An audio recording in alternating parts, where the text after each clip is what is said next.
Salam sejahtera kepada Puan Mazaida dan rakan-rakan sekalian. Harap semua sentiasa sehat. Pembentangan kami pada hari ini terdiri daripada 5 orang ahli kumpulan, iaitu Muhammad Amirul Hilmi bin Hazizul, Haglas Istong Eva, Nur Azrin binti Zulkifli, Ting Li, Nur Syafira Nazwa binti Muhammad. Tajuk yang akan kami kupas dan kongsikan kepada anda semua pada hari ini ialah mengenai terapi seni, di mana kandungannya adalah terdiri daripada definisi, teori yang berkaitan, objektif serta langkah terapi seni dan diikuti dengan kesimpulan. Definisi mengenai terapi seni. Terapi, apa yang dimaksudkan dengan terapi? Menurut Kamus Dewan edisi keempat, terapi merupakan rawatan sesuatu penyakit fizikal atau mental secara proses pemulihan tanpa penggunaan ubat atau pembedahan seperti pengajian aktiviti atau mental yang dilakukan untuk membantu merawat, memulihkan atau mengatasi masalah-masalah fizikal, emosi atau sosial yang dihadapi oleh seseorang. Manakala seni pula menurut Kamus Dewan Pelajar Bahasa Malaysia terbitan Dewan Bahasa dan Pustaka 1998, seni bermaksud kecil sekali, halus, molek atau elok, kecakapan atau kepandaian membuat sesuatu yang indah-indah. Bagaimana pula dengan terapi seni? Terapi seni yang dimaksudkan ialah profesi kesihatan mental yang menggunakan proses kreatif pembuatan seni untuk meningkatkan kesejahteraan fizikal, mental dan emosi individu di semua peringkat umur. Ini berdasarkan kepercayaan bahawa proses kreatif yang terlibat dalam ekspresi diri artistik membantu orang menyelesaikan konflik dan masalah, membangunkan kemahiran interpersonal, menguruskan tingkah laku, mengurangkan tekanan, meningkatkan harga diri dan kesedaran diri, dan mencapai keamanan. Kita masuk kepada teori pertama, iaitu teori kreativiti daripada Paul Torrance. Paul Torrance menyatakan bahawa menjana idea adalah lebih baik dan cepat daripada idea orang lain, di samping merupakan suatu kebijaksanaan yang tidak boleh digambarkan dan sangat bermakna di dalam dunia ini. Konsep Torrance iaitu pemikiran kreatif adalah aspek kejayaan, di mana tahap kreatif boleh diukur dan kemahiran kreatif seharusnya dapat ditingkatkan melalui amalan. Dalam konteks ini, teori seni yang digunakan untuk membantu murid berkeperluan khas sangat bertepatan. Kesenian yang kreatif merupakan cara untuk pengajaran dan amalan dalam pemikiran kreatif. Teori seterusnya adalah teori Carl Jung. Menurut beliau, alam tidak sedar seseorang individu adalah pelengkap kepada alam sedar seseorang. Ia boleh dihasilkan melalui seni dalam bentuk simbolik dan gambaran. Simbolik dan gambaran boleh dihasilkan melalui sajak, mimpi, lukisan, tarian dan pelbagai bentuk yang lain. Penghasilan seni adalah berdasarkan kepada kreativiti semula jadi seseorang. Di samping itu, gambaran kepada alam tidak sedar akan dipersembahkan melalui mimpi dan fantasi, mitos dan agama. Gambaran alam tidak sedar ini membawa maksud yang sukar untuk dijelaskan. Untuk memahami dan merealisasikan simbol dalam lukisan tentang alam tidak sedar, seseorang yang berpengetahuan dalam bidang terapi seni boleh mentafsir alam tidak sedar yang telah digambarkan. Seterusnya adalah teori daripada model pemikiran kreatif Calvin Taylor. Ia menerangkan kawasan bakat sebagai pemikiran produktif, komunikatif, perancangan serta membuat keputusan dan peramalan. Teori ini telah mengatakan bahawa tidak semua individu dianugerahkan dengan bakat yang serupa. Guru-guru harus menilai kepelbagaian bakat yang dimiliki oleh setiap individu sewaktu di dalam bilik darjah. Kreativiti yang paling tinggi kedudukannya adalah individu yang mempunyai kreativiti bersifat imajinatif. Teori yang keempat ialah teori First 1988. Teori ini membahagikan terapi seni kepada dua jenis, terapi seni untuk penyembuhan dan terapi seni untuk diagnosis. Terapi seni untuk penyembuhan menggunakan falsafah asas terapi pemusatan klien yang menggunakan pelbagai jenis seni seperti pergerakan, lukisan, lakaran, muzik, penulisan dan bunyi-bunyian.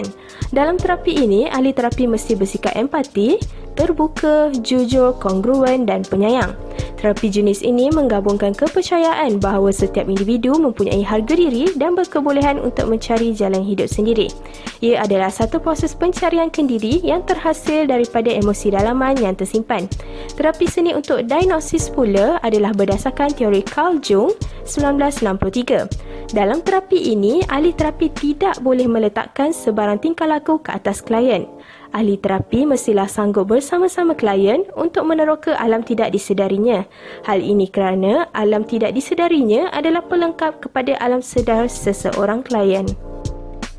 Dapat dua objektif yang boleh dicapai melalui terapi seni, iaitu melalui aktiviti catatan dan montaj. Objektif yang pertama iaitu murid dapat meluahkan perasaan mereka terhadap karya yang dihasilkan melalui catatan. Objektif kedua pula adalah murid dapat meningkatkan kemahiran motor halus bahagian tangan seperti menggunting, mengoyak dan menampal melalui aktiviti montaj. Mari kita pergi kepada objektif yang pertama terlebih dahulu, iaitu murid dapat meluahkan perasaan mereka terhadap karya yang akan dihasilkan melalui aktiviti catatan. Sebelum itu, mari kita kenali apa itu aktiviti catatan. Aktiviti catatan merupakan hasil seni pigmen warna di atas permukaan. Ia terhasil melalui sapuan warna pada permukaan yang rata. Aktiviti ini memberikan peluang kepada murid untuk meluahkan perasaan, membuat interpretasi pandangan atau gambaran pemikiran murid. Bagaimanakah terapi seni catatan ini dilaksanakan? Mari kita lihat langkah pelaksanaannya. Pertama, guru akan menunjukkan terlebih dahulu contoh karya catatan yang telah siap dihasilkan kepada murid supaya murid mendapat gambaran mengenai aktiviti. Kedua, guru memperkenalkan warna dan meminta murid untuk menyebut warna yang ada pada karya catatan tersebut agar murid mengenali warna yang akan digunakan. Ketiga, guru akan mengedarkan kertas lukisan dan warna kepada murid yang sudah mempunyai lakaran sebuah rumah. Keempat, guru menunjukkan cara-cara demonstrasi membuat catatan, iaitu mewarnakan lukisan dengan betul dengan menggunakan warna yang sesuai. Dan yang kelima, guru meminta murid untuk mewarnakan lakaran gambar mengikut kreativiti murid, di mana murid akan dapat meluahkan perasaan mereka mengenai kehidupan mereka di rumah, sama ada mereka gembira atau sebaliknya. Contohnya, jika murid banyak menggunakan warna merah, mungkin mempunyai perasaan marah. Jika murid menggunakan warna cerah dan harmoni seperti biru atau hijau, mungkin mereka gembira di rumah. Baiklah, objektif yang kedua. Objektif yang kedua ialah murid dapat meningkatkan kemahiran motor halus bahagian tangan seperti untuk menggunting, mengoyak dan menampal melalui aktiviti montaj. Apakah itu montaj? Aktiviti montaj merupakan satu aktiviti seni gambaran yang menggunakan potongan gambar dari pelbagai sumber. Aktiviti montaj ini menggunakan teknik memotong, menampal dan mencantum. Tema bagi menghasilkan boleh dikategorikan kepada tema landscape, alam benda, figura dan corak huruf. Bagaimanakah cara terapi seni menggunakan aktiviti montaj dilaksanakan? Jom kita lihat langkah pelaksanaannya.